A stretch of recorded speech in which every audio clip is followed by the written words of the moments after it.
Good morning, everyone. Britt Simon here. Let's see if we can take some of your questions. Just clicking around here trying to do something, but I'm ready to take your questions on any subject you like, with regard to green card lottery, of course. So let me know. Let's see if we've got any questions. Let me just quickly address the lawsuit for the UK entries. That's going to go ahead for sure. There's been a tremendous support. I really appreciate the support, both people giving their details, allowing me to check their details, and their entries, making sure that we have enough winners, or sorry, enough people who entered and were not picked. So that's really helpful. We got nearly 100 of those. I need some more. It would be nice to have some more for the lawsuit, but yeah, please keep filling out that form if you could. Also, on the donation side, we've got about $2,600, which is amazing, and I really appreciate that. It still leaves me in a position where I'm going to be funding quite a bit of the lawsuit, and so I'm going to be, asking if people haven't donated yet and they're in a position where they can, please do donate to the lawsuit. Just so I don't have to pay for a substantial amount myself. But the lawsuit's going to go ahead. I'm going to file the lawsuit regardless. At this point, there's clearly an injustice has been done. I want to fix that. I don't stand to gain from it personally. And in fact, none of the people that have donated money so far, are in a position where they think they're going to benefit from it personally. That's not the point. The point is to see justice done correctly, to see the principle withheld, and to make sure that in DV27 that the UK is properly included, and entries are drawn.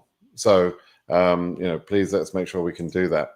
Okay, let me jump into some of these comments straight away and see if I can keep up with comments today. I never do, so I normally get stuck. It's kind of frustrating, but I obviously you can all ask your questions at BrittSimonSays.com as well. So please do that. Will the 250 USD to play hold? I don't know.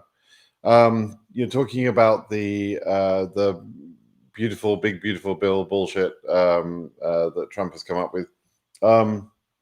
I don't know whether that's going to remain in the bill or not.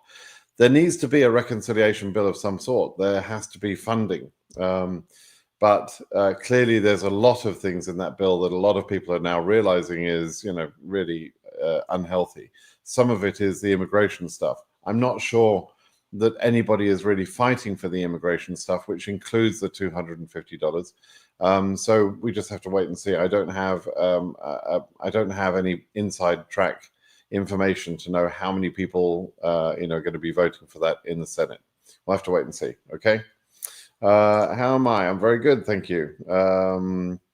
Right. What happened if your case got approved and later back to ready since 3 weeks? Is it a problem or not? Very often people go to the interview and they'll hear some sort of positive comment from the consular officer that gives them the impression they were approved in the interview. Okay. Now that sometimes is true, and that sometimes is what happens, and more often than not, that's what happens. But that consular officer's comment cannot be taken as an approval until you see the issuance of the visa, either in SEAC or preferably by getting the visa in your hand. Right. So you're not approved until you've got that visa in your hand. Please don't mistake that. Okay. You've got to be cautious in this process. You have to be smart. And you have to realize that the consular officer could have said something positive to you, but that case is going to be reviewed by a supervisor later on. And if the supervisor says, well, okay, but I want a background check on that guy, then they're going to make you wait while they do further background checks, right? That's the way it works. So, I can't tell you what happened, but I can tell you that if you don't see the word issued in SEAC, then you ain't issued, buddy. If you don't have the visa in your hand, you're not safe. So you have to wait. Okay. Thank you for tweeting on reminding NRB embassy to wake up. Yeah, Nairobi does need to wake up. I don't know why. I don't know why they're doing that, Evans. Yeah, it's frustrating. It's frustrating to watch such a big, powerful embassy just waste the opportunity for so many people. They've scheduled 421 cases this year. All of those were scheduled prior to December 31st of last year. In other words, by the time we took the first SEAC extract, they had all been scheduled, all those cases. Beyond that, they haven't done a damn thing, and there's no excuse for that. So Nairobi, come on. People are waiting for you. Please don't waste this last couple of months. How much scheduling left for the remaining months? Right. So glad you asked this question. There are 2 visa bulletins remaining, and there are 2 months of scheduling that left therefore. So there will be a visa bulletin published in June. June will start tomorrow, right? There will be a visa bulletin published in June. Funnily enough, that's called the July visa bulletin. And it affects interviews in August. So later on in June, after the visa bulletin has been published, we'll see 2NLs for August interviews coming out, right? Now, I can tell you the government are basically screwing this up. If you look at the number of interviews that are being scheduled in the big regions, and those are the ones that really matter, the Oceania and South America are ahead on issuances beyond where they should be. I'm not worried about Oceania and South America. If you're sitting on a high case number in Oceania or South America, yeah, you're obviously nervous, and you've got good reason to be nervous. But I've explained from the very beginning that the high case numbers in those 2 regions won't get a chance. So hopefully you heard that early on. That's going to be reality. There's no reason for those 2 smaller regions to go current or anything like that. We're not going to see that. For Africa, Asia, and EU, issuances are slightly ahead, particularly for EU, slightly ahead where they would have been, let's say, last year. They're about 1,000 issuances ahead of this exact point last year. However, the problem that they've created, and they've shot themselves in the foot in the last 2 or 3 months, is that they are not using all the capacity from the embassies. So whereas, for example, in May, in May of 24, they issued 753 2NLs, I believe it was, and just from memory, that's roughly what it was in EU. And the same period in this is for, let me get my data right, because I want to make sure I'm telling you correctly. Hang on a second, let me pull up some data here. So yeah, I've got the 598 number in my head, but I want to make sure I'm telling you the right time periods, right? So yeah, here we go. 2NLs by month. There we go. Okay, let me show you what I'm looking at here. Okay. Wow, there's something weird with my laptop this morning. Okay, this is what I'm talking about. This is for June interviews, right? So for June interviews in DV24, they issued for EU 753 2NLs. And in this year, they issued 598. The July number is about 630, roughly, of 2NLs. And so you can see that they lost, if you want to put it this way, they lost 155 interviews for June, right? They just threw them away. They lost nearly 400 interviews for the month of July. Okay. Now, August and September of last year were pretty active as well. Right, the busiest period last year was September. So, although we are currently ahead of last year, they've thrown away, just in the last 2 months, they've thrown away over 550 interviews. Right. Now, that's just in 2 months' time. Now, in 550 interviews is approximately 1,250 or 1,300 people. Out of 1,300 people, you would expect to get about 1,000, roughly 950 or 1,000 issuances, right? So, yes, we're 1,000 ahead in the EU, but we're about to lose that advantage that was the advantage against DV24 in the next couple of months. The June and July interviews are already programmed, and there's not enough of them, right? I can tell you that in Africa, same sort of thing. Africa is not going as fast as it was last year.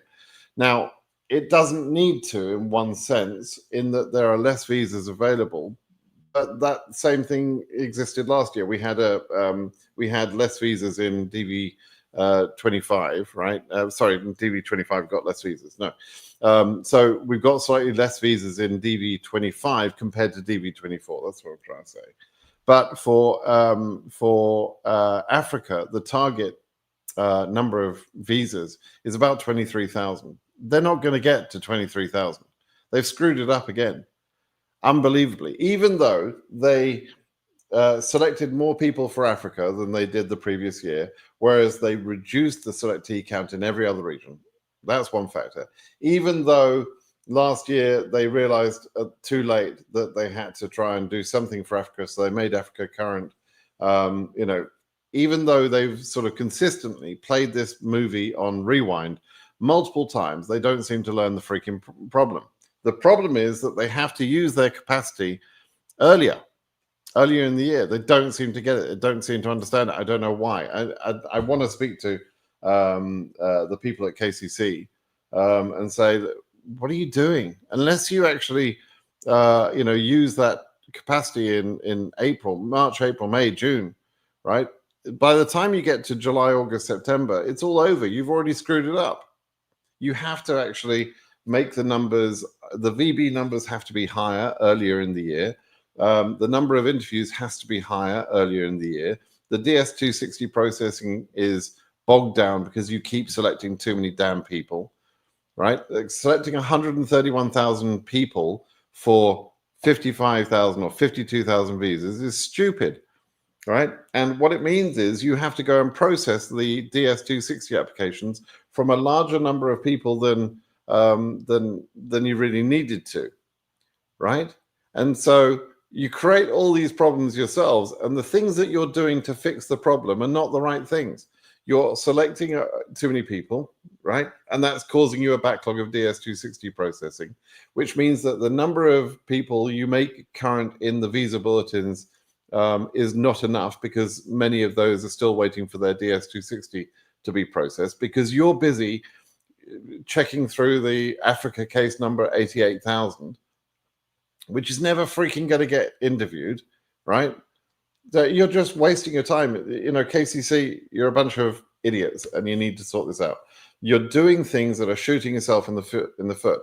And probably what we're going to see is DV26 probably is going to have another increase in Africa selectees, completely unwarranted, when actually what you should be doing is reducing the number of selectees, getting less people worked up that they're winners when they've got no realistic chance. And just process a lower number of DS260s from about 100,000 selectees. That would be enough. And then move the visa bulletin earlier in the year to use the embassy capacity earlier in the year, so that by the time we get to August and September, it's not a freaking panic anymore. And then you don't have to do the unfair thing of making people current and realizing that most of them won't get an interview. Rant over. But that's, basically I can fix the problems of KCC if I could have them listen to what I'm saying for a few minutes and actually take action on it. But, anyway. I don't know whether I'm ever going to get through to them or not, but I think a lawsuit with them might be quite a good thing. But here are the numbers, just in case you weren't able to see this properly. But this is how it's impacting EU. By the way, EU quota is 18,000 this year, right? However, if Africa were to underfill, as it will, then the quota for EU could be higher. right? They could use more. They could use more than the quota. And again, because they've done this crappy job and they've thrown away capacity in the critical months, they're going to leave it to a situation where they won't have enough capacity to take advantage of that of that additional quota that would be available to EU, because they've underfilled Africa, right? Which is going to be the sad result of that would be that we're probably not. I mean, unless they do something radically different in the next VB and then the rest of the couple of months, we're not going to see them fill DV 2025 visas. They're not going to use all 52,000, which is nuts. You know, it's crazy. But anyway, that's where they're going. So that was a very long-winded answer to answer your question of how much scheduling is left for the remaining months. So, watching from East Africa in Uganda, good. Hope Nairobi has woken up. We'll see. I don't know that they will have done, but we'll see. What do you expect Asia to do? Probably because I watched the video and did not understand. Look, I have stopped. Some of you may have realized, some of you may not, but I've stopped giving people an idea of what's going to happen in these final 2 months, because I don't know what's in the mind of KCC. I'm trying to explain where we are from a data point of view, and the predictions that I put out there in January are from a mathematical point of view. But none of that really explains what KCC could do, right? And I don't know what's in their minds. So do they want to try and fill the 52,000 visas or not? Do they want to actually, fill the quotas or not? I don't know, right? The way they're behaving, they might be planning to underfill, and they can do that. They're entitled to do that. It's cruel, but they are entitled to do that, right? There's no one's going to get told off if they only issue 49,000 visas or 50,000 visas. Nobody's going to get told off. They'll have wasted visas, but nobody's going to get told off or criticized for doing that, right? So, I wish they wouldn't, but it makes a big difference if they would just, do what I'm suggesting. Good morning. Do you believe that FMJ visa suspension may expedite green card interviews? No, not really. I don't think it will. You have to understand that immigrant visa processing and non-immigrant visa processing is two different things. You can't instantly, overnight, just cut one piece of work off and take those people who are doing that work and move them over to the immigrant visa work, right? The consular officers would be trained in slightly different ways. They wouldn't have those abilities necessarily. They also, part of the thing is they've got a backlog of work. So they've got work to do. They won't react as quickly as you might hope. So I don't think it's going to have a positive impact on DV processing. Even if it does, it's going to be relatively small impact. Now, I hope we see better processing in the last 2 months, but I won't assign that to this non-immigrant visa suspension. I won't. You're welcome to if increased processing happens and you want to believe it's because of non-immigrant visa suspension, by all means do that. But that's not going to be the case. My friend, how much do you expect Asia to do? So I don't know. Right, that's what I just said to you. Oh man, you're one of those repeating guys, huh? Okay. What about 500 migrant visas revoked by top US court? Give green light to Trump. Yeah, let's be honest. Trump wanted to do that, and the court has allowed him. It's not that the court did it. The court have not revoked that. The court have allowed him to do that. I don't know. I'm in very mixed minds about that. That is going to be particularly brutal in the area that I used to live in South Florida. It's going to hit those people extremely hard. There'll be Venezuelans, there'll be Cubans, etc., wondering what the hell is going on. But I can tell you that those people, in quite a large majority, voted for Trump. So it's sort of, and I don't mean the 500,000. I mean their relatives, their friends, people around them. They're going to see people losing their rights to stay in America. And it's because they voted for Trump. So it's kind of like, FAFO, you voted for a moron, and now you're getting moronic things happening. That's kind of how I feel in America at the moment, to be honest, in a lot of ways. I'm safe. I live in California. I'm wealthy. I'm safe. I'm white, right? I'm a white guy living in California with a job, and I'm, by most people's standards, I'm comfortable. Let's say. I don't have to worry about paying a car payment. My mortgage is very affordable because I've lived here a few years, etc. I've got plenty of equity. I can weather this storm. I'm fine. My daughter, I'm concerned for. I've got a 16, nearly 17-year-old daughter. I don't want her to grow up with losing her rights and that sort of thing. But a lot of people in this country voted for a complete moron, and now we're living the consequences of that. He's destroying the economy. He's taking away freedom of speech. He's allowing Rubio and encouraging Rubio to deport people based on nothing. There's lots of really bad things happening. But it's what some people voted for. And funnily enough, many of the people who voted for him are now experiencing or will experience some of the bad things that will happen. That big, beautiful bill that Trump talks about that's affecting us on DV lottery, if that were to go through and get passed, it'll take much needed benefits from a lot of people that really need those benefits, and in some cases, deserve them and have earned them and so on.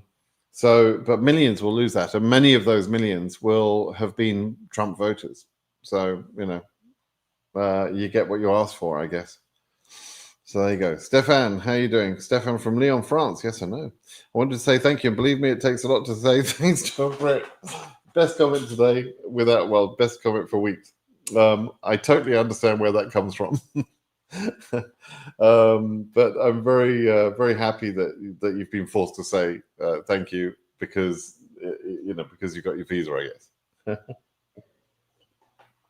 But thank you for having the humor to say that. I love it. Would DV26 in USA complete DS260 since DS260 is an immigrant visa and they have a visa? Okay, should I see? If you're a DV26 winner and you're already on a non-immigrant visa in the USA, you don't have to immediately complete the DS260. That's because you might want to go down the adjustment of status path. If you've always been legal in the States, you haven't broken any laws, you haven't violated the terms of your visa in any way, right? Then yes, you can probably adjust status in the USA.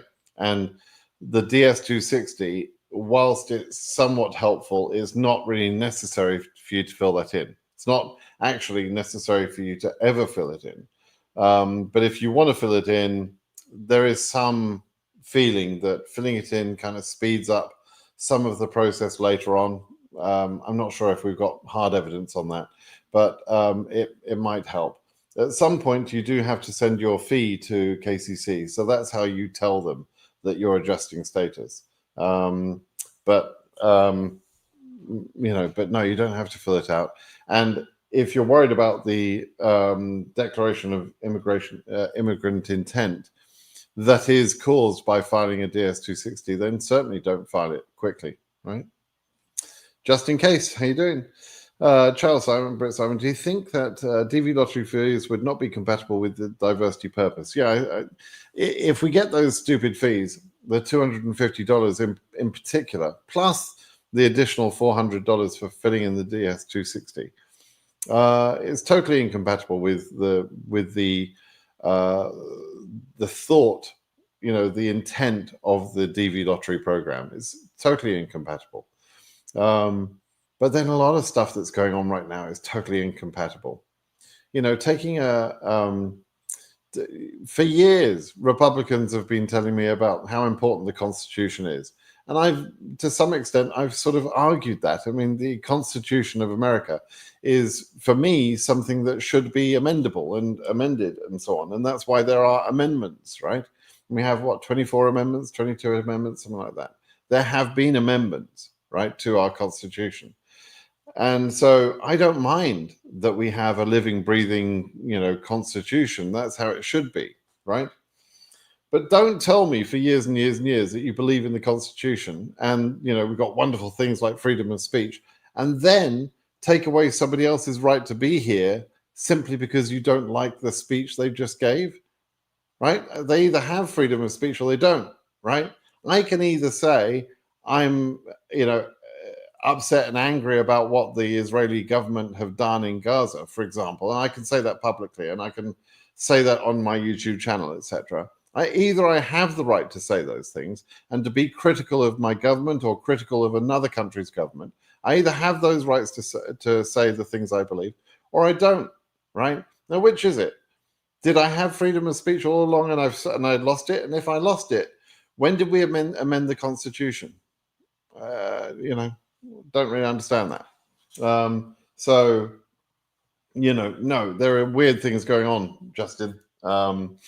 And, charging a fee for a lottery that should be a free entry so that we can promote diversity in all these other countries, which are, generally speaking, underrepresented by immigration, and in some cases, poorer countries and so on. Charging a fee that is just an impossible amount of money for some people to pay. No, of course, it's not at all what diversity visa is supposed to be about. It's horrible. But there's no point trying to explain to these Muppets because they're dopey as hell. But anyway, here we go. Let's get some good questions going. I was selected DV26. My case number is 1.3K. Oh, I'm not seeing a region. Oh, Mo Vibes, you were doing so well. But I don't know which region. So right now, an angel just out of camera shot here, an angel is being put to death. But your case number is 1.3K. I put my education level for vocational school. Vocational school? I think you mean vocational school. You can't go to a school that's only about taking vacations. I don't think that exists. So you went to a vocational school. Question is it compulsory to take secondary school certificate, or I just prepare my vocational? Well, I got dyslexia. When I read this sort of thing that's got these little hidden spelling mistakes, it throws my dyslexia, radar into overdrive, because I'm like, am I misreading that? Am I, is that me or is it you? No, in this case, it's you, Mo Vibes. It's vocational school, right? Now, the rule about vocational education is this. Vocational education that cannot lead to further academic education is not considered qualifying in the DV program, okay?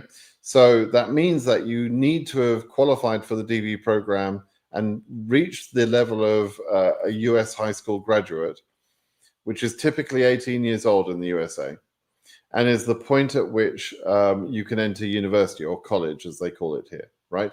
So you need to have reached that level of education through an academic program, non-vocational, right? Now, if you at 16 years old finished what in your country is termed high school, right? And then you go into some sort of vocational program, let's say to be a plumber, right?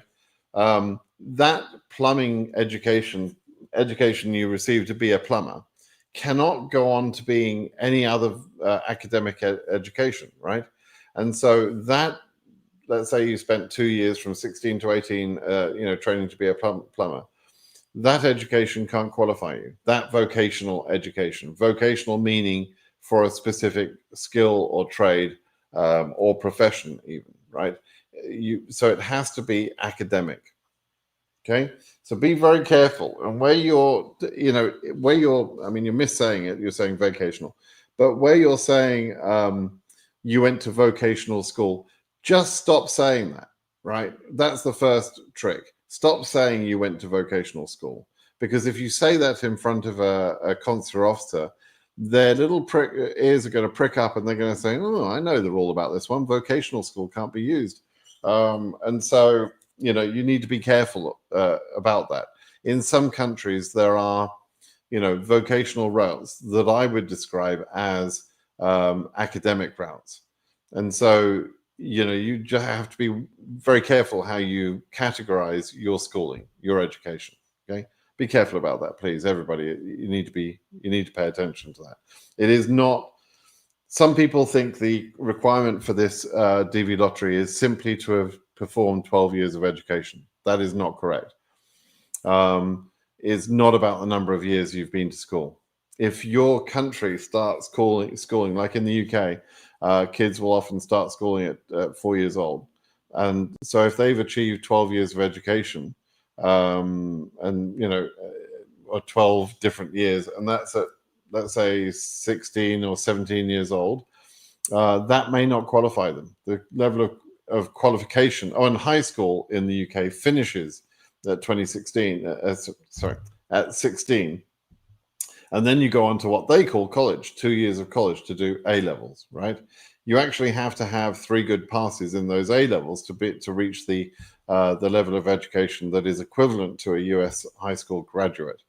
So, you have to be a little bit careful with the naming convention about whether it's high school education you need or whether it's 12 years you need. What you actually need is something that is equivalent to a US high school education that is a US high school graduate. Okay, that means you passed the education and you achieved the level of education necessary to be allowed to enter university. That's the point, right? Are you able to enter university or not? That's what the education standard is. Okay, so think about that. Everyone, particularly DV26, maybe you haven't heard me talking about that before, but that's actually what the level of education is that you need. And we see many, many people every year who thought they met the requirement, but they actually don't. And it's predictable. When someone goes to interview with the wrong level of education, I've told people before, you're wasting your time going. And you're going to waste your money. And they've not believed me, so they've gone ahead and they've tried to pass, and they've lost out. So yeah, be careful. Okay. Oh dear, another angel's dying. 4748 2026 winner. I'm going to assume you're African, but don't know. I hope I stand for a chance for interview and hope my number can be current. If you're in Africa, then yes, that number is not a high number. It's a sort of medium-low number, actually. Looks like the case numbers in Africa are going to go up to about 100,000 in DV26. That's probably an increase in selectees, as I mentioned earlier. But in that case, your case number would be considered at this point to be safe. Now, what you then have to consider is, what about your embassy? Okay, what about any country limits, accept limits, and that sort of thing? You have to consider those things. So when you give me just this number, it doesn't allow me to answer the question very well. But we don't have the selectee numbers yet for DV26. So right now we can't be real precise about what number is safe and not safe and so on. Okay. AS22K, please give me some advice. I'm fully prepared with all documents. Okay, you want me to give you some advice, but there's no question there. So the advice I can give you is drink plenty of water and take up yoga, because and that might sound like a silly answer to your question, but your question is so vague, I don't know how to answer it. Okay, give me some proper information, a proper question. Is the DV25 quota full? So KCC will be late for 2NL. No, it's not full. We're nowhere near full. We're not even, I think we're about something like 55% of visas filled, something along those lines. Let me just see. About 55% against quota. Let me see. They've issued 29,650 roughly, including the APE cases. So that's 29,000. There's still 22,000 visas left to issue. So we're not filled. And your other comment about KCC being late for 2NL, I don't know what you're talking about. You've got to be a bit clearer. Pakistan Islamabad Embassy approximately scheduled about 400 interview in 2024. This is all from Afghanistan winners, but more people say Islamabad has a backlog. Change your embassy. Right. Let me show you something. I show this very often, but This is so easy, guys. It's very, very easy. And I'm trying to be nice about this, but you guys are just not paying attention. Your question is, more people says Islamabad has backlog, change your embassy. Right. You have the tools in front of you to determine whether what some people are saying is correct or not. It's frustrating to me that you're not paying attention enough to be the person that responds to those other idiots and says, I know what the situation is. I've done the analysis. So let me show you how you do the analysis. Okay, I'll turn this off. Let me show you how you can do that. First thing you want to do is you want to have a look at the country, right? You're talking about Islamabad. And you look at that and you have a look at the number of interviews they're giving on a month-to-month basis. So in April, they scheduled 41. In March, they did, February they did 20. March, they did 4. Then 41 in April, and then 50 in May. That's a good sign, right? They're increasing the number of interviews on a month-to-month basis. That's kind of a good sign, right? Where are they at in terms of numbers? Well, we could look here, but I'll show you a better way to look at this. Oh, and let me just show you something here before we move over. It will isolate this to being Asia only, because they mainly schedule Asia, obviously. And then per 1,000 case numbers, how many people are being scheduled, at that embassy, right? And we can sort of draw a line here and say that looks a bit more than 40, an average of a bit more than 40.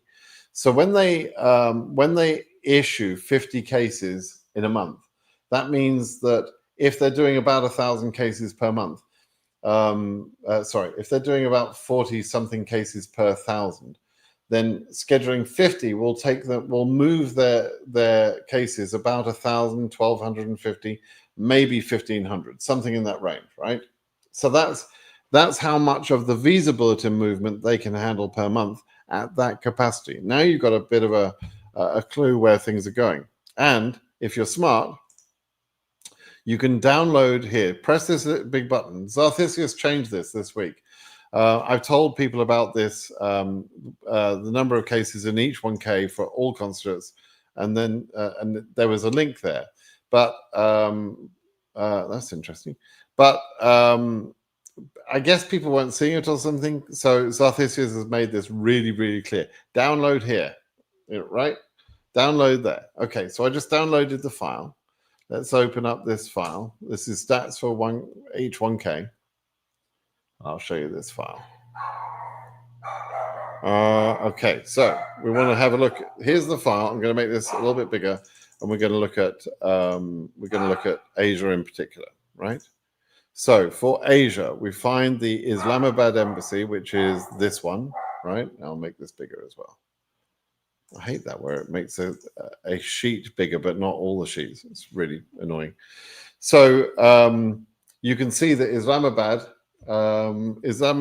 went and scheduled right up to the latest numbers, right? Meaning, I mean, I can see from that there's no backlog, right? That's the first thing that I can see.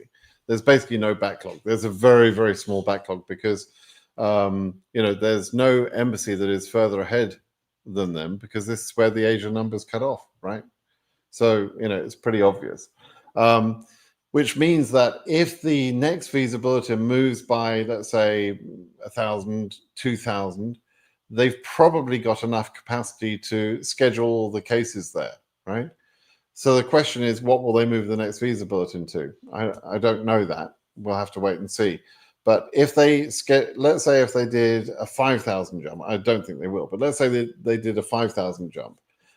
In Islamabad, because they've got an average of about 40 cases per 1,000, let's get a precise average, down here, 44 cases per 1,000. So that would mean that they would have to have 200, 5 times 4, 200 they'd have to have capacity of about 220 cases if the visa bulletin moved by 5,000, right? So you can actually figure out where could they get to? Where could my embassy get to, right? And you just have to use that information to figure out whether you've got a chance at that embassy or not. And if you think not, then you can move, to another embassy. if your number's not already current, right? So, so you've got all this information, guys. Please use it. Use it to empower yourselves and to avoid being told nonsense by other people. It's really important that you do that, right? Okay, let's see. Any suggestions on way to transfer? Yeah, Google Brit Simon change embassies. Google those 3 words. I've got an article that explains how you can get transferred. Now, let me just explain. If you are, today is May 31st. If you're still thinking about this and you haven't realized that you need to transfer yet, you haven't done the research that I've shown you how to do just now and previously many, many times, you are running out of time. Okay, we're only going to see scheduling for 2 more months, and that scheduling will be based on where cases are planned to be scheduled and whether they've had their DS-260 and whether they're current or not. And that's all going to stop in about 4 or 5 weeks' time, right? You've got a few weeks left in order to make sure that you are moved to the correct embassy if you're not already current. If you're current already, it's very difficult to get moved. It's still sort of possible, but it's not going to work in many cases. So ideally, if you haven't already been made current, now is the time you need to be figuring out, will your embassy work for you, or do you need to move somewhere? Okay, get that sorted out. Don't lose your opportunity. And you have 4 or 5 weeks maximum to make this work, right? Maximum. You should have done this already, but time is now here. You need to get off your ass and do something. Okay. Hey, says Simon, what if you are a student and pregnant? Will your visa be granted? There's nothing illegal about being pregnant. Okay, relax about being pregnant. Some of you guys are like very confused about that. There's no problem with that. Okay, now you're going to have a plan about how you can survive. If you're a student, for example, and you're not qualified yet, are you going to be able to, survive in America? What's your financial plan? If you've got a baby coming along, what's your financial plan for the baby? It's not about being pregnant. It's about having the ability to survive and thrive in the USA, and they have to consider that. Okay. Okay. I made a mistake in my DV entry in my name by splitting the given name into a middle and given name. But I suppose it's supposed to be TGT. I don't know what TGT is. And I will put the correct one on the DS-260. Do I need to email KCC about this? No, you don't need to email KCC. You simply put the accurate, correct information in the DS-260. That's what you do.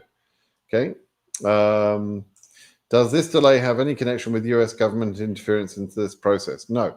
The evidence of government interference in this process would be either bans. There are no bans, right? So we've got no bans in place, and there's nothing going on there. Or we would see increasing times of 221G processing. We don't see any evidence of that, right? So no, there is no government interference into this process that is causing us delay. And in fact, there isn't delay. We're ahead of last year, right? What is going to happen in the next few weeks is that we will start to lose that that advantage we had over last year's performance because they're not scheduling enough cases. And I showed that from the perspective of Europe earlier in this video, right? So no, you're wrong on just about every measure you could be. There is no government interference. There is no delay. So, it's just what it is. Can you explain what refuse 221G means and why people get it? Yes, Simo. So 221G is a period of, it's a temporary refusal. It's a refusal that can be overcome. So the phrase is refused, but we know from the description under the word refused, when we look at SEAC database, that this is a 221G refusal. Now, 221G says, you refuse the case, but then you work on whatever it is that you need in order to approve or finally deny the case, right? And what they want is, it might be documents that are missing, right? There could be missing documents, or there could be, background check needed, or something along those lines. There's various reasons why they need to do 221G, but it's a period of delay after the interview, typically. In a very few cases, there's a couple of embassies that will actually put cases into 221G even before the interview. And that's to do with additional background screening. It used to be quite common in Moscow, for example. Moscow would put about half of their cases into 221G before the interview. It was really bizarre behavior, but they had a special processing unit in place to detect fraud and that sort of thing. So, yeah, that's basically what 221G is all about. Do you still expect a good jump in African visa bulletin? Two ways you could look at it. If they want to try and fill the quota, they're going to have to jump the visa bulletin high. If they want to fill the quota. If they don't want to fill the quota, there's no reason for them to go high. So I don't know what their decision is. Mathematically, I can tell you that they have to. They don't have to make all of the region current in order to hit the quota, but they've put Africa current the last couple of years with the same conditions purely because it wasn't going to reach the quota. So they put the region current in order to say, well, we tried to get them to reach the quota, but they didn't reach the quota. So we took their unused visas and gave them to the other regions, right? They first of all have to show that those visas were going to go unused. And that's why they put the region, Africa in particular, that's why they put it current. So it could happen. We'll see. I don't think Asia will go current. I don't think EU will go current. And South America and Oceania certainly won't, right? God bless you, Morsa. I would like to ask about Rwanda Kigali Embassy. It's been 2 months without scheduling for interview. What can you say about this? People often wonder if I've got some sort of inside information. I don't. When I look at the information that you're able to see, I don't know why the embassy is doing that. I don't know what decision they made that said, don't interview anyone this month. I just don't. I don't know that about any embassy, right? So yeah. Students on hold. Yeah, I talked about that already, Kishore. Do you have any information about the Abu Dhabi embassy regarding the AF region? No, I don't. Do you think Africa will be current in the next two bulletins? Just talked about that. Can you recommend winners in Freetown to reach out to the embassy as a group, asking for them to show consideration for DV cases? Yes, do that. Do whatever you can to get your embassy to to behave properly. Time is running out. Freetown is very, very backlogged. Yes, do everything you can do, right? Will there be any more draw this year, sir? The only years where we see a second draw is when they underselect in the first draw. We don't know whether they've underselected or not. It doesn't look like they've underselected. Looks like they've overselected again, but I can't be 100% certain, so we have to wait and see. We'll know in July or August. Okay. Is there a risk for me 56,000 African DV25? Until you get the visa in your hand, there's always a risk, right? Will your number go current? Yes, but will your embassy be able to schedule you or not? I don't know, right? So I can't tell you whether there's a risk other than saying, yeah, there's always a risk. There's a risk until you have the visa in your hand. So make sure you got your visa in your hand, and until then, you have to understand, that you are at risk. DV 2020 case closed. Yes, it is. It's closed. Nobody has taken that appeal further. So we won the original case. We got a judgment that set some 9,095 visas to one side for later issuance, and an appeals court didn't address the original part of the court case that we won, but did say those 9,095 visas that were reserved cannot be used in the future after the deadline. That basically killed the case, and our lawyers could have chosen to try and take that to the Supreme Court, but it just didn't seem possible to argue that through. They didn't feel like they had the the available law to take that all the way up to the Supreme Court. It was always a difficult case, right? And the case established that the 30th of September deadline is a real deadline. We can't ignore it, okay? Hi, Simon. On my high school certificate, secondary school, it is written secondary with wrong spelling. Should I rectify it? Why would a certificate for a school, why would they spell that wrong? That seems like really weird. It seems like that would be boilerplate text that it didn't need to be written in by hand or anything. So I don't know. They'll give a second diploma. Is there a problem? Yeah, I would probably get the second diploma because it sounds a bit weird, right? If you're worried about it, just get it. When will the US government say yes or no to one big beautiful bill, and what are the steps left to be confirmed?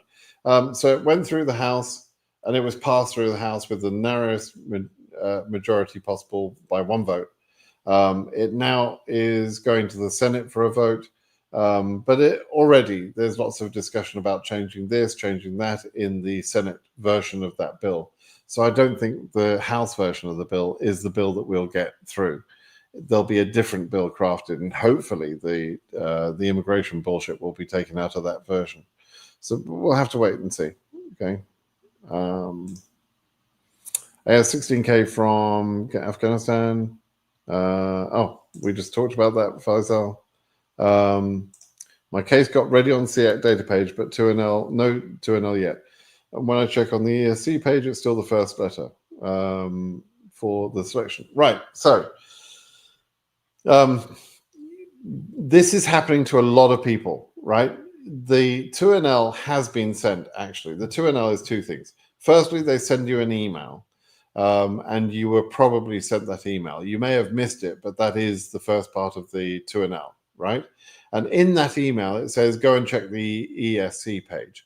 And the ESC page being updated to the appointment details is the bit of the process that is broken at the moment, right? There's a system glitch. They're not able to get those 2NL appointment letters to appear in the ESC page. However, the interview has been scheduled with your embassy, and the fact that the SEAC data shows your case is being ready means not only that KCC sent it, but also that your embassy acknowledged the sending of that case by marking the case ready. So your embassy is expecting you on a day in July, right? A specific day in July. You don't know the date, right? But if you contact KCC, they will give you a letter saying your interview has been scheduled at so-and-so embassy on so-and-so date. They don't give you the time, but they will have the date, right? You can also contact the embassy, and the embassy should be able to give you the date and time of your interview. And with either one of those responses, either from KCC or from the embassy, you can arrange your medical by showing that, because sometimes they want to see the 2NL.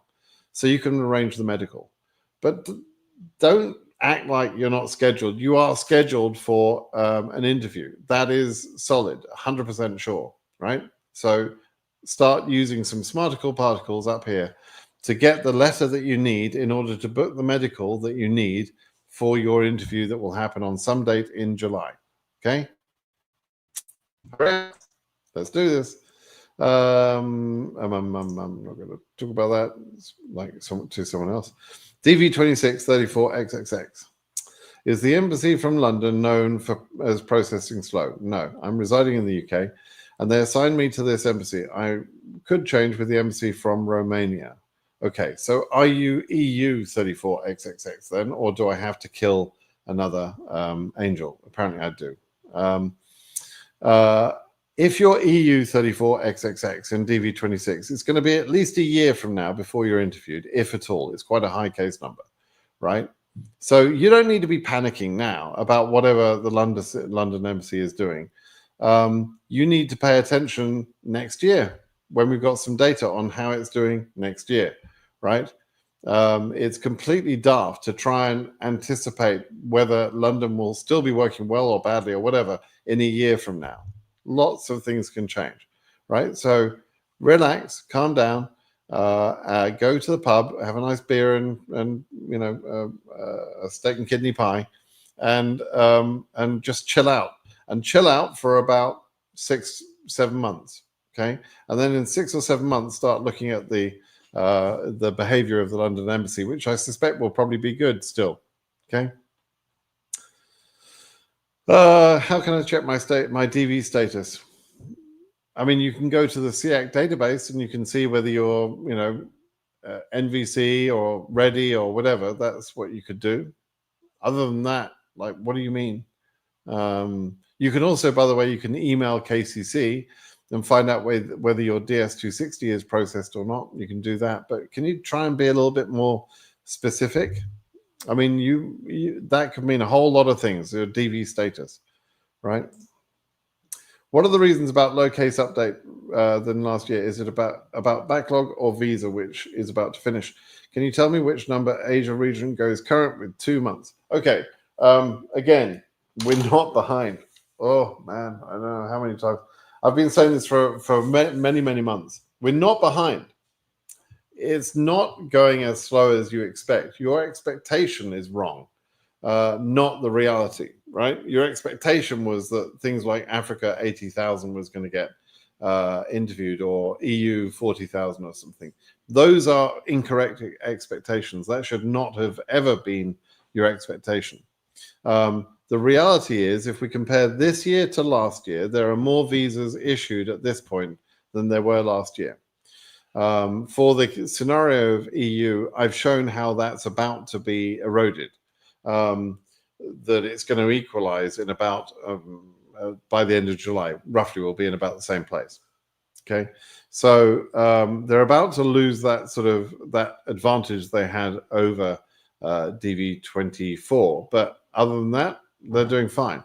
Now, those visas are coming from lower case numbers. That's due to a couple of things. It could be due to increased interest in coming to America. Could be. I kind of doubt that, considering who we got as president at the moment. But it also is because if you make an omelet really, really quickly, you're going to make a mess. There'll be eggs all over the kitchen. If you move fast, there's more mess, and there tends to be more sort of chaos. If you look at the data for embassies, a lot more embassies are sort of totally up to date, not at all backlogged. Things have gone slower in terms of the visa numbers, but they've been more accurate in terms of cases that needed to be scheduled at the right time, right? In more of the embassies. So more of the embassies are operating, at correct capacity, I would say. And I'm just a little nervous of saying correct capacity, because actually I think that they have been underutilized, right? If you see all of the embassies are all right up to date, no backlog, what it means is there was actually spare capacity in that system. There's some of those embassies that could have gone further. Not all of them, but some of them could have gone further, right? So we could actually have been seeing even higher issuances if they'd have been using the capacity correctly. But it's not going as bad as you think. Okay. Okay. 2026 EU 36K plus. For European documents, they need to be apostilled for the interview. It all depends on your country and your country specific instructions. So if you've got to get documents from Spain, let's say, and from Germany, let's say you need police certificates from those countries. Let's say you're interviewing in France, but you need police certificates from Germany and Spain. Okay. You go on the reciprocity page for Germany and for Spain, and you read about how to get the police certificates, and you read any instructions on there, and it might say on there, all documents, police certificates need to be apostilled. It might say that. I don't think it does say that, but that's what you do. I'm just giving you examples. So you read the reciprocity page, and that gives you the instructions for obtaining the documents and any other instructions about the documents, right?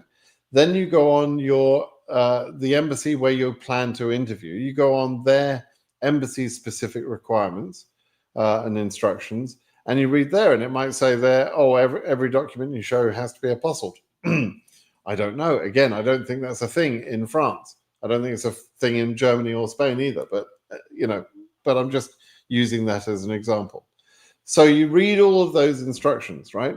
And you're going to say to me next, where do I find those instructions? Well, you should already know that, right? But when you got your selected letter, it gave you a place to go and have a look at a set of instructions. And linked from that place, as well as all the instructions that has the nice little diagram that says stage 4, stage 6, stage 7, or whatever, it shows you through the flow, preparing for interview, getting your documents and all that. It shows you all of that. But it also shows you the links for the reciprocity page, which you can also just Google, by the way. If you Google the word reciprocity page, you get that page, and then you can navigate to the correct country. It also shows you the embassy-specific requirements, right? Everything is there. You just have to read the freaking instructions. And many of you don't. And that's why some of you lose your visas, because you don't take an hour or two to go really study the instructions. Quite literally, that costs people their visas, thousands of people a year, I imagine, because they won't read the freaking instructions. Which is why I get mad at people when they won't read the instructions, because this is a once-in-a-lifetime win, right? Your chance of selection in this process is once every 100 years, apart from in Oceania region, right? That's what it is. And some of you won't take 2 hours to read the freaking instructions. And then you ask me dopey questions because you haven't read the instructions, right? So please, everybody, I'm being a bit sharp with you all, but you need to go and read the instructions. You really do. It's just one of those things in life. If you want to change your life and leave the country where you've resided and come live in America and have a wonderful life in America, you need to spend an hour or two of your time reading the instructions. What more can I make it more clear? I don't think I can, right? Go read the instructions. Hi, Simon. I got my visa, my yellow envelope packet. Can I change the US address where the green card go? Now that my friend is moving in July and I plan on doing the activation trip in August. Yeah. So don't open that packet. That's the first thing, right? The yellow packet, the yellow envelope packet, you're not supposed to open that at all. Leave it somewhere dark, quiet, don't touch it. Don't rip the envelope, nothing like that, right? Secondly, as you're going through the port of entry on your first entry, and you hand over that envelope, you can, you can, with a little bit of risk, you can change that address. Then that's the last time you can change it. There is a form called the AR11, which is an online form, which is where you, as a green card holder in America, will report, or a lawful permanent resident, will report your address as you move, right? And some people think that you can update that address and change where the green card is sent to, but I would not trust that. I would not trust that process. To me, the best advice is you change that address as early as possible in the process, either in the DS-260 or in the interview itself in the DS-260, or your final chances during the port of entry inspection, right? Now, the risk is that you say to the immigration officer, I'd like to change that address where my green card is going to be sent to. And sometimes they say, oh, don't worry about that, just do it online. That's incorrect. Don't listen to them. Say, no, I really would like to change it on my form right now, because it's going to go to the Social Security office as well as the green card office. So I'd like to change it now. This is my chance, right? Be a bit insistent, polite, but insistent, and make sure you change it then, okay? This DV lottery was the worst with mass rejections, spelled incorrectly, but I don't know what that means. Is there a risk of the number of 56 African? Yeah, I think you already asked me, Mohammed. Is there a risk of number 25,000 EU? Again, you don't tell me which year. But if you're saying DV25, there is technically a risk at 25,000. And, I think what they've got to do is they've got to move the next visa bulletins for EU. They've got to move those up pretty much, pretty aggressively, in my opinion. But I don't know for sure they're going to do that. I thought they were going to do that last month, so I was wrong about that. I could be wrong again about this. They might be planning to underfill, Okay. Can I explain the delay in sending the letters? It's a technical problem. That's all it is. And we've seen it before. This has happened before. It's happened maybe 2 or 3 times in the last year. AF41K, May case number has been current since April. Can I receive 2NL from US Embassy in Djibouti in June? I don't know. Have a look at the data and figure it out with the way I've shown you all, right? Finally got my visa, says John Doe. Thanks to the channel. I'm traveling next month, but my host shifted from his place. How can I update the new address? Yeah, just told you. Talk about the police clearance, like someone who is currently in the UAE. Is it a must? We must get it for when going for an interview. Yeah, this is another important question. You read the reciprocity page for for any police certificate you might need. First of all, you read the general instructions, at the link that says if you are selected, you read the general instructions, so you know which police certificates you might need. You probably need more than one if you've moved to different countries in your life, right? Now, if one of the countries that you have to find police certificates for is UAE, you go into the reciprocity page for UAE and you read what it says about how to obtain the police certificate. If in there it says the words "not available" rather than a description of how you obtain the police certificate, if it says "not available" or "not available for residents," past residents, blah blah blah, those statements that they make are very important. They are actually how the consular officer will treat this case, right? So if you're going to I'm trying to think of a country that has that. But if you need a police certificate from a country and the reciprocity page says that police certificates are not available for your circumstances, then the consular officer won't be expecting it. If, on the other hand, the police certificate should be available in your circumstances, then yes, they will require it, right? It will be required that you provide that in the interview. You can't just say, "Oh, it was complicated. I didn't want to pay the $20 to get the police certificate," or "Oh no, I didn't feel like doing that." No, you can't do that. You can't say no to that. It's required, right? Okay, let me take a few more questions quickly.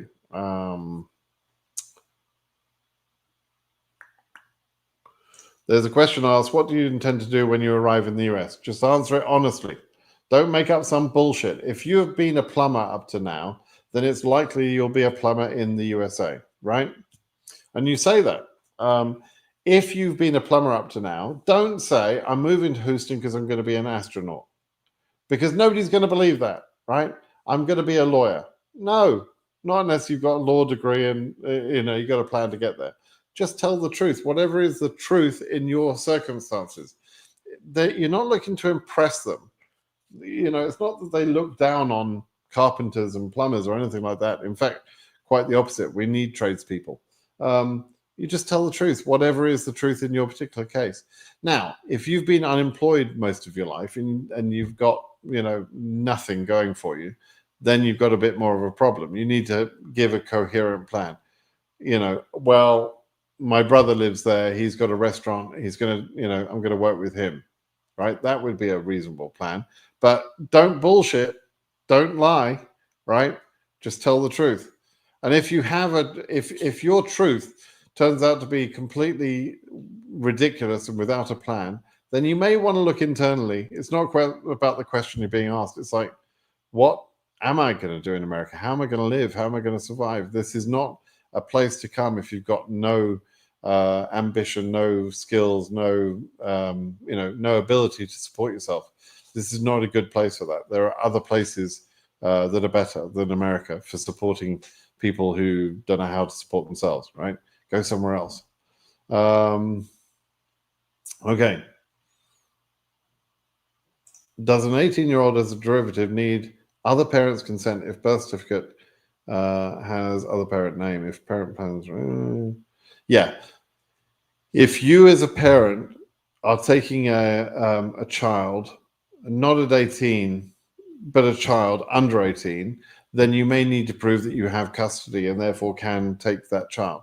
A child over the age of 18 does not generally, in American laws at least, need to have custody with one parent or the other. That's then up to that child to decide, and that child is being treated as an adult, and it's up to them to decide where they go. So if you're specifically saying the child is over 18, then that's not a problem. Okay, you don't need consent. Gary, you're welcome. Just wanted to say hi. He says, thank you, Gary. That's nice of you. Okay.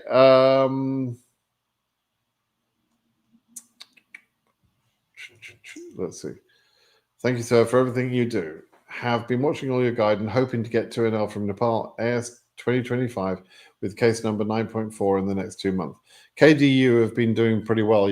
I showed earlier they do hundreds of interviews on a monthly basis. So yeah, you should be fine. At 9.4K, you should be fine.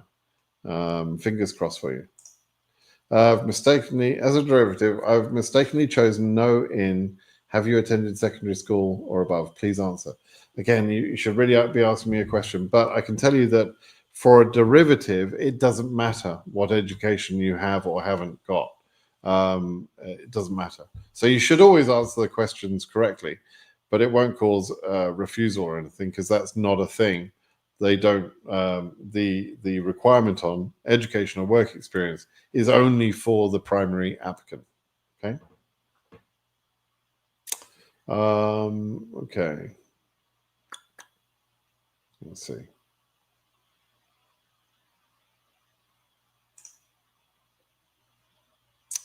Let's see. I want to ask you something, I guess. Case number AS 2025. You made this really difficult. It's 2025 AS 799X. So just under 8,000. Already ready, but Kathmandu Embassy, Nepal, did not send the second letter. What could be the reason? Okay. So it's showing as ready in SIAC. That means you're scheduled. The embassy doesn't send the 2NL. KCC does. And KCC has got a technical glitch in sending out those 2NLs to the ESC page. But you do have a scheduled interview in July. So relax and listen to what I said about 15 minutes ago on this video. Okay.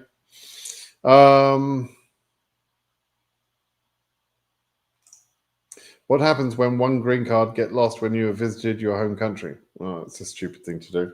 So imagine going through all this effort to get the green card and then mislaying or losing that green card. It's like that should be the most important thing to you. That should be, taped to your heart. But anyway, you lost it.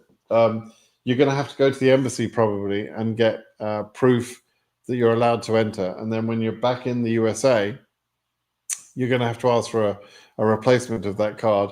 And that probably will cost you a few $100s. So, yeah, it was a silly thing to do.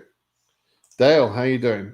In preparation for AOS, can you do medicals early, or do you have to wait to become current first? You could do them early so that as soon as you become current, you can submit your case. And I would do that. I did that. So yeah, do them early. Another question, follow up from Dale. Additionally to my AOS question, my work requires me to travel in July to another country for a business trip. Can this jeopardize my family's chances, even if my partner is the primary DV winner? Yeah, you don't want to do that. So the word requires in this case, you're not going to be free to do that. You can ask for a parole to go do that, but I wouldn't do it. So you need to explain to your company that you're not traveling anywhere. Once you've submitted your I-485, you need to stay and not leave the country. That can stop your process. And, your company has to just suck that up. They can't force you to go on a trip abroad. When they say requires you, no, wrong choice of words there, Dale. They want you to go, but you're not able to travel outside the country without advance parole. And getting that advance parole will probably take longer than your DV case will take to process. So don't do that. Cancel the trip. Thank you. Let's see. Okay, let's take this as the last question. So my friend was initially denied a student visa on 214B. I hope that won't crush their chances for the soon coming interview as a married with his wife. I don't know what that last bit means, but let me just address this because people often ask this question. When you go for a non-immigrant visa, one of the things they're trying to prove is that you will, or that they're trying to assess, is that you will abide by the terms of your visa and leave before the end of that visa, right? And if they have suspicion that you have a plan to not leave, when at the end of that visa term, then they can refuse you that visa under 214B, right? And they do. That's the most common reason that non-immigrant visa applications are denied. Now, when you're going through the DV lottery process, you obviously have immigrant intentions. It's an immigrant interview, and so 214B for a DV case doesn't make any sense. And it's not the fact that you got denied earlier on a non-immigrant visa has nothing to do with your DV case. Okay, so not a problem for 214B. Now there are other types of refusals. You could have been refused for another reason, but you're saying it was on 214B, so that won't be a problem for DV lottery. Okay, everybody, I'm going to call that a day. I do want to ask you, if you've got questions still, please do put those questions on my page at BritSimonSays.com. Okay, go there. I'll answer all the questions for you there. Watch out for the announcement of the lawsuit. I'm trying to connect with Curtis to do a joint video where we announce the lawsuit for GB entrance, and that I'm hoping that will be in the next few days. So watch out for that. And for those of you that haven't moved already and you need to move, now is the time to pull that trigger. Don't wait any longer. You're going to run out of time. The final interviews for DV25 will be arranged in July, after the visa bulletin goes out, and they will be based on the situation in early July, right? Is your case processed? Do you become current in the visa bulletin? And does your embassy have capacity? So the chance you've got of moving your interview, if you need to do that, is now within the next 3 or 4 weeks, maybe 5 weeks at most. That's the time you've got to do that. So you need to get off your ass and start moving your case if you feel like your embassy isn't going to get to you. Okay, now's the time. All right, everybody. Good luck, everybody, with your cases. Fingers crossed. Please give me a thumbs up on this video if you can, please. And make sure you're subscribed. I'd appreciate that. All right. Bye-bye now.